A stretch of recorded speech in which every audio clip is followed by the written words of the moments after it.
Tom, les amis, Bezrat Hashem Barak, on va commencer le Siman Kouf Nun tête ensemble.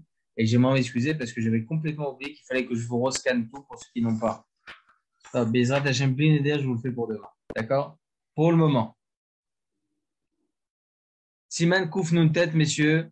Siman 159. On va apprendre Bezrat Hashem dans ce Siman.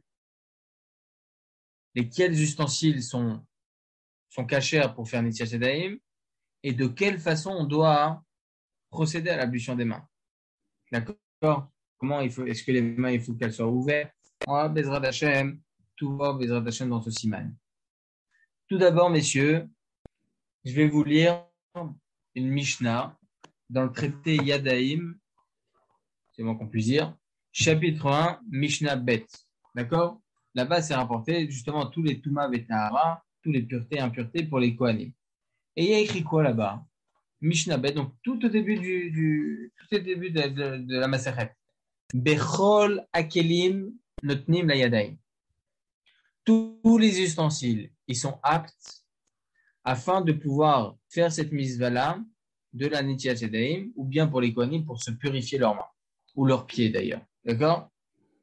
Afilu Bikli Glalim, même des ustensiles qui sont faits à partir, Kavod, d'excréments de vaches. Ok? Avant, à l'époque, ils faisaient des ustensiles comme ça, avec de la paille, etc. Bekli Avanim, la même chose, des ustensiles en pierre. Ou Bekli Adama, des ustensiles en terre. D'accord? Comme la poterie et tout ça. En notnim la yadim, lo bedefanot akilim, velo beshula machatz, velo bimgufat echavit, velo iten la chavero bechofna, vimte she'en memalin, ve'en mekachin, ve'en mazin mechatat. En tout cas, il nous dit ici, on n'a pas le droit d'avoir des substituts d'ustensiles qui ne sont pas considérés comme des ustensiles et faire un Nitya Sedaim comme ça. Ah, mais c'est quelque chose qui va prendre l'eau. C'est pas un ustensile. Est-ce qu'il y a dedans un réceptacle? Non. C'est pour ça que j'ai pas le droit, par exemple, de faire comme ça avec ma main, de mettre l'eau à l'intérieur, hop, de verser dans mon autre main. C'est pas possible. D'ailleurs, on va voir sur le Rida. Est-ce qu'il est permis de prendre une éponge, de l'imbiber d'eau, si j'ai pas d'autre choix, et ensuite d'essorer dans mes mains? Est-ce que j'ai le droit de faire ça ou pas? On verra Bezrat Hashem ça aussi sur le Rida. D'accord? En tout cas, la Mishnah vient nous apprendre que tous les ustensiles, tant qu'ils sont considérés, ils ont cette appellation ustensile égale réceptacle, d'accord, qui peut contenir de l'eau ou autre chose, eh bien, c'est cachère pour Netilat Yadayim. Ça, c'est la Mishnah. C'est quoi juste le chidouche, messieurs, par rapport à Kli Glalim, donc c'est un ustensile fait à partir d'excréments, dit, normalement, un ustensile comme ça, hein, normalement, un ustensile comme ça, on ne pourrait pas l'utiliser peut-être parce que c'est pas propre et tout ça. Regardez ce que dit Rabbi Obadiah Bartanora. Des lo chashive kilim binyan tum'a. Parce que étant donné que il s'agit de quelque chose qui va rendre impur, elle ne peut pas être considérée comme étant un ustensile. Quand bien même c'est considéré comme un ustensile. D'accord? On va voir Bezrat Hashem par rapport à d'autres cas beaucoup plus d'actualité. Par exemple, est-ce que j'ai le droit d'utiliser un verre en plastique, un verre en carton? On va tout de suite voir tout ça, Bezrat Hashem. Je vais vous lire le Shulchan Aruch. Après, je vous lirai le Kitur Bet Yosef. Donc, Siman Kouf Nuntet, Siman 159. Ah, quand la Gemara elle dit tous les ustensiles, elle parle de forme de Kelly ou elle parle de matière de Kelly? Des deux. Elle parle plus de matière ici, c'est vrai. Oui, parce qu'on entend matière, mais forme, elle en parle. Non, on s'en fout en réalité. Tant qu'il y a, il y a un réceptacle, un contenant, c'est bon. Oui, parce qu'on sait que d'après la phrase, s'il y a un bec verseur, c'est pas cachère. Ah, Khazak, on va voir tout ça, Khazak. Pourquoi un bac verseur, c'est pas bon? Important de savoir. Pourquoi, en quoi cette petite virgule va changer les trucs. On va voir, Bezrat Hashem. On va en parler de ça après. Alors, je vous lis juste le Shulchan Aruch, messieurs. En notlim la yadaim et la bekli. On ne peut pas procéder à l'ablution des mains si ce n'est avec un ustensile. Vechol akelim ksherim. Donc, Maran Shulchan Aruch qui suit cette même idée. Tous les ustensiles, ils sont kashers. Afilu kli glalim, comme je vous ai dit. Ou kli avanim, ou kli adama. Donc, tout ce qui est rapporté dans la Mishnah, on l'a dit ici. Vetzareh sheyeh marzik revi'it. Deuxième paramètre. Il faut que ce réceptacle puisse avoir un contenant minimum d'un revi'it.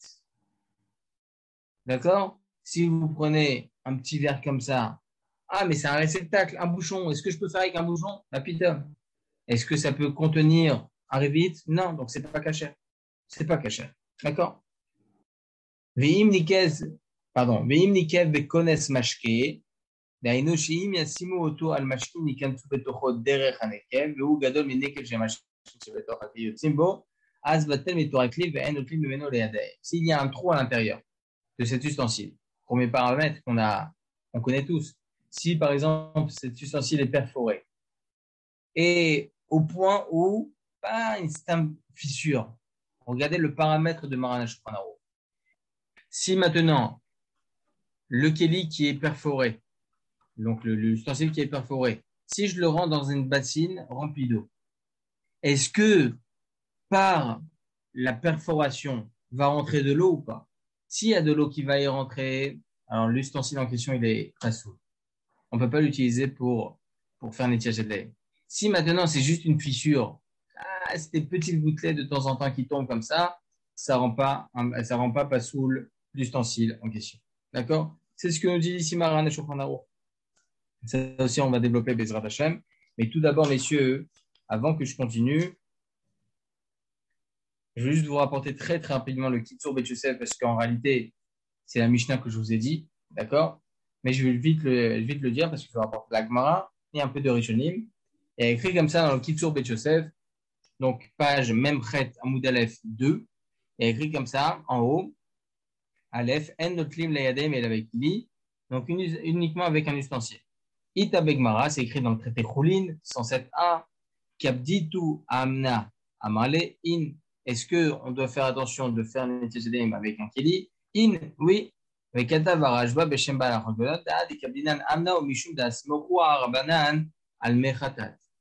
nous explique le Rajba au nom du Baal Alachot Gedolot, dans le traité Brachot, pourquoi il y a autant de akpada, autant de vraiment, on fait très attention à ce que d'utiliser un ustensile, parce que Chachamim, ils ont lié la Netziat Yadayim avec les mechatat de la para, ok? Avec tout ce qui était pureté et impureté Beth Amikdash, les mechatat en réalité, les eaux qui venaient par le sacrifice de khatat. Et là-bas, c'était justement rapporter tous les dynimes de quel ustensile pouvait être utilisé, et on pouvait utiliser uniquement l'ustensile pour pouvoir se purifier les mains. Et bien la même chose pour Netziat pour le motzi. Inami al-Kiddush Adayim Baraglaim Bamikdash, la même chose par rapport à tout ce qui était se sanctifier les mains et les pieds au Beth Amikdash, ça devait être fait par un ustensile. En tout cas, ici, il vient de nous apprendre qu'il faut un ustensile. Et d'ailleurs, moi, je vous pose la question, très bien, la Mishnah, elle est extraordinaire, il fallait un ustensile au Beth Amikdash, très bien. Mais d'où la Mishnah, Rabbi Yehuda Hanassi vient de nous apprendre qu'il faut un ustensile au Beth Amikdash, et vient il apprendre un passou, comme c'est écrit dans le Mefarshim, messieurs. Il est écrit comme ça, Maïm Chaim El Keli. Tu veux du Maïm Chaim El Keli. Il faut un ustensile. Pour que tes mains, tes pieds, etc. soient purs, il faut un ustensile. Comme ça, ils apprennent de ce passou, d'accord? Ils n'apprennent pas du kior? Le kior, c'est encore autre chose au Beth Amikdash. C'est bien ça, pour se purifier les mains et les pieds, c'est bien le kior qui servait. Oui, kior, on approchait les devant. Est-ce qu'il y avait besoin d'un keli ou pas? Comment il faisait? Il y avait besoin d'un keli. S'il y avait le kior, c'était qu'il y avait un keli. C'est ça. Et pourquoi on ne pourrait pas mettre juste nos mains comme ça? La Mishnah vient nous apprendre qu'il faut obligatoirement un keli pour pouvoir faire une nécessité. Autant Beth Amikdash, c'est tant pour motzi. Et pourquoi ils n'apprennent pas du kior? Pourquoi ils apprennent d'un autre pasouk, le fait de faire des netilat avec un keli? C'est ce que je ne comprends pas. Pourquoi aller chercher un autre pasouk alors que c'était. D'où la Torah. Alors, d'où la Torah demande à ce que le Kohen procède à l'ablution des mains avec un keli. D'où la Torah nous l'enseigne. Avec le kior, quand il parle du kior, j'ai pas lu de pasouk. Oui, mais où la Torah en parle? Elle parle du kior, mais où il y a écrit un keli? Il n'y a pas marqué keli, mais le kior, c'est un keli, c'est un ustensile en soi. Non, kior, c'est un robinet. C'est un évier, non? Un évier. C'est une cuve. Voilà, une cuve. Un cœur de génération, c'est un évier.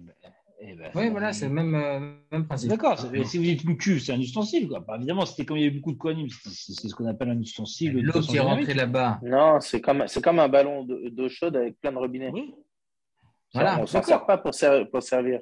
C'est pas, peut-être c'est ça, parce que c'est juste la traduction de Kior, c'est comme ce que nous avons un évier aujourd'hui. Comme il dit David, c'est comme un ballon comme ça avec des robinets. Alors, est-ce que les Kohanim pouvaient juste mettre les mains en dessous le robinet? Non. Les Chachamim, ils viennent nous apprendre par les Chaora, le verset, Maïm Chaim El Keli, que même le Kohen ne pouvait pas se suffire de mettre ses mains sous les robinets, mais devait obligatoirement utiliser un ustensile. Ça, c'est pas écrit dans la Torah. C'est pas écrit le Kior, oui, mais c'est pas écrit avec un ustensile. C'est Chachamim qu'ils ont rajouté, qu'ils ont dit qu'il faut un ustensile. D'accord? d'accord. Ok. Non? Si, non. Bah, s'il y a besoin, il y a besoin. Ok. Mais juste, pardon, Rav, Oui. faut juste comprendre qu'un kior, c'est pas le Kéli. C'est deux choses totalement différentes. Ils ont compris. D'accord. Oui. Ok, là. Hazak. Et la Mishnah que je vous ai rapportée, le Kitzur Bet Yosef, il continue dessus, mais c'est la Mishnah qu'on a dit. Achi tabematitin, bechol hakelim notnim layadayim, afilu betlik lalim, kli avanim, bekli adama, upiresh raj, bechol hakelim, ben shel ez, ben shel ezem, ben shel zkuchit, afilu bekli lalim, de lo chashi bekli, linyan tumal, bechen pasakatur. Donc tout ce que je vous ai rapporté, c'est rapporté ici. D'accord? Mais si on va juste lire ensemble, Bezrat Hashem, le Meorot à Mizrach, Seif Aleph, le numéro 1 en bas. D'accord? Et là, Bekli. Donc, avec un ustensile. Et Kata Beshut Or Letzion. Donc, Chacham Ben Tzion Abashul, qu'est-ce qu'il dit? Sheesh Lizain Shelo Litol Yadayim Begavia Eshel, O Bekufsat Shimorim, et Lemken Da'atu Lishtamesh Bahem Beofen Kavua. Shim Loken Eno Nashapli. Veu Adin Shen Litol Bekos Chat Pami, Im Beda'atu Les Orko. Regardez, messieurs, on a un Rambam, avant que je vous explique l'Or Letzion, parce que l'Or Letzion, il se tient sur ce Rambam. On a un Rambam de Ilchot Kelim, chapitre 5, halakha 7. Et écrit comme ça. Kli shebeda tous les orcos, et non kli veno mekebel tuma. Un ustensile qu'on a l'intention de jeter n'est pas considéré comme un ustensile. D'accord? Il apprend de là le Rabbi Tzon Abashol que toute chose jetable ne peut pas faire office de Keli pour Netziat Yadayim. Donc il dit qu'un verre en plastique, la même chose. On peut l'utiliser en tant que Netziat Yadayim pour Netziat Yadayim. Est-ce que c'est vrai la halakha? Est-ce qu'on tranche comme ça la halakha? Excusez-moi, on peut, vous avez dit? Je reste en suspens. Le Horlétien, il dit les chora, ça serait interdit. Il dit le Horlétien qu'on ne peut pas utiliser un verre en plastique ou bien une boîte de conserve pour faire un étienne parce que tout ça, ça va être jeté. Okay. Comme ça, il tranche le Horlétien de Bachaoul. Il dit que si une personne n'a rien d'autre que ça, elle se retrouve dans un endroit où elle accueille un verre en plastique, par exemple, il tol baem belo beracha. Il fait une étienne sans beracha. On ne tranche pas comme ça, hein, vous allez voir. Alors, regardez ce qu'il dit. Moi, je n'ai pas compris, parce qu'en fait, il reprend son Dibur Amatou, c'est Ela Bekeli, et après, il a l'air de nous dire que tout ce qui est jetable, c'est pas utilisable comme Keli, mais pourquoi ce ne serait pas considéré comme un Keli si c'est jetable? Regardez le Aleph tout en bas, dans les petites annotations. Le Orier Ken Medivra Rambam, il a démontré cela des paroles du Rambam, dans le chapitre 5 des lois de Kelim à la Chasset, chez Kli, chez Bedaato, les orcos, un ustensile qui va être jeté, et no Kli, c'est pas considéré comme un Keli, Veno Mekabel Touma, c'est pas considéré comme un ustensile. Comme ça, il l'apprend du Rambam, le Rabbi Tzon Abashol, il l'a pas sorti lui-même. Donc, comment on va s'en sortir de cela? Regardez ce que dit Maran Rabbeinu Ovadia Yosef. Oulam Achazon Ovadia. Donc, Maran Rabbeinu Ovadia Yosef, dans Shabbat, Chalek Bet, page 56. Quel rapport avec Ilchot Shabbat? Là-bas, il parle, pas spécialement de méditation, il parle d'un verre en plastique pour faire le kidouche. D'accord? Un verre en plastique pour faire le kidouche. J'en ai parlé de ça d'ailleurs Shabbat dernier. à la synagogue parce que j'ai utilisé un verre en plastique pour le Kiddushana qui m'a dit, mais on n'a pas le droit. Je te dis si. Le Rav Yosef, il permet. Par rapport à Zéli 22, je vais tout de suite vous expliquer pourquoi. Il dit comme ça. Kosot mi plastique au minière avait des verres en plastique ou bien en carton ou bien en papier qui sont assez durs. Ksherim même les Nitchasadaim. C'est caché pour Nitchasadaim. Mais l'oir patlano she'en nizarin de kaiman. Et on s'en fout en réalité si on a l'intention ou pas de les jeter. Kivan shaikaru shemitzad atzmam ebreoim shimush pa'amim rabot. Deshem kli alehem. Tout dépend de leur statut. Certes, on a tous l'habitude de jeter un verre en plastique après l'avoir utilisé, mais est-ce que dans son entité, il peut être réutilisé ou pas? C'est ça la question. S'il peut être encore utilisé, là, c'est considéré comme un réceptacle. Et donc, Maran Rabbeinu Avad Yosef, il pense que selon le Rambam, tout ce qui est rapporté dans le Rambam là-bas, c'est un ustensile qui est jetable parce qu'on ne peut pas l'utiliser une deuxième fois. On ne peut pas l'utiliser une deuxième fois. Mais si effectivement on peut l'utiliser une deuxième fois, il n'y a plus de problème et ce sera considéré comme étant un ustensile. D'accord? Vous avez des choses, vous ne pouvez plus l'utiliser une deuxième fois. Terminé. Par exemple, c'est très, déjà bon, techniquement parlant, c'est impossible, mais on va dire un papier de Mr. Freeze, par exemple. Terminé. Vous ne pouvez plus utiliser ça. Vous ne pouvez plus l'utiliser. Donc, logiquement parlant, on ne peut pas utiliser un tel ustensile pour un Etienne Shadem. Bien qu'il n'y ait même pas un Revit, il n'y a même pas tout ça. Techniquement parlant, c'est impossible. Mais c'est là pour vous donner une idée. D'accord? En tout cas, de là, il nous apprend Maran Rabbeinu Avad Yosef qu'on a le droit d'utiliser un verre en plastique ou un verre en carton pour un Etienne Shadem. Mais je terminerai juste, messieurs, ce que dit le Berkeh Yosef Lordam. Imbiber une éponge pour pouvoir pressé sur les mains s'il n'y a pas d'autre choix. Le Berkeh Yosef il dit que c'est pas considéré comme tel parce que une éponge n'est pas considérée comme étant un ustensile, c'est pas un réceptacle. Ok, comme c'est rapporté dans le traité Para, chapitre 6, Mishnah Gimel, comme c'est rapporté aussi dans le Kaf Achaï. Voilà les amis, est-ce qu'il y a des questions? Il n'y a pas une question de doubler le verre en plastique? Obligatoire. Donc, les amis, en tout cas, les verres en plastique peuvent être utilisés pour qui douche et pour Netilat Yadai. Voilà, Chazak ou Baruch, les amis. Chazak ou Baruch, les amis. Bessorot Tovot, à demain, Bezrat Hashem. Kol Tov. Bonne soirée.